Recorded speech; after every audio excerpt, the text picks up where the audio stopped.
Hey, Dan Passarelli here. Happy Friday. It's the weekend. So it was a pretty boring day today. Not too much happened. The S&P 500 closed down about 0.25%. Not too much at all.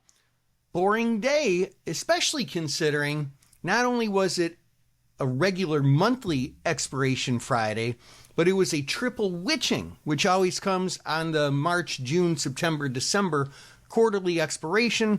That's when bonds, equities, and indexes all expire on the same day. And that tends to cause volatility, but just not today. So, hey, it was a pretty smooth expiration day.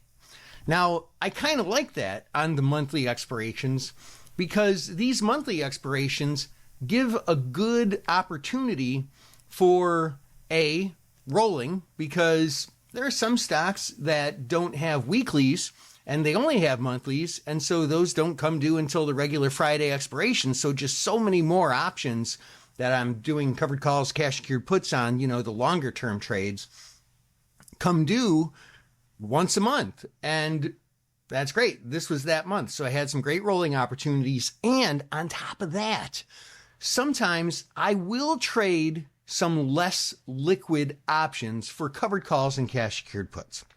Now, a lot of times people ask me, Dan, how can you trade those illiquid options? Doesn't the bid-ask spread really hurt you? It can, but going into the trade to enter it, I pick my spots, and once it hits my price, hey, I'm happy. Even if it's closer to the bid, it doesn't really matter as long as it's a valuable trade to what my goals are with that trade. But closing the trade, I tend to just leave them expire, even if that means resulting in assignment. And that has happened today.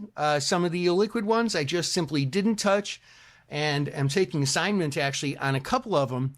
And so you might ask, Dan, well, why didn't you just roll them? Well, because if I roll them, I have to pay that bid-ask spread on the one I'm getting out, and maybe even again on the one I'm getting in, and it just doesn't work. If I accept assignment, that trades at fair value. But then you might think, well, yeah, but what if you want to continue the trade? Now you don't have the stock to do the covered call. That's okay, because I can just sell a cash secured put, because a cash secured put is synthetically identical to a covered call. That is, if you use the same strike.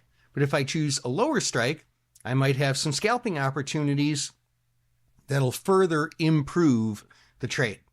So there's some food for thought for the weekend for your investing with options. Hope that helps. This is Dan Passarelli. Trade smart and have a great weekend.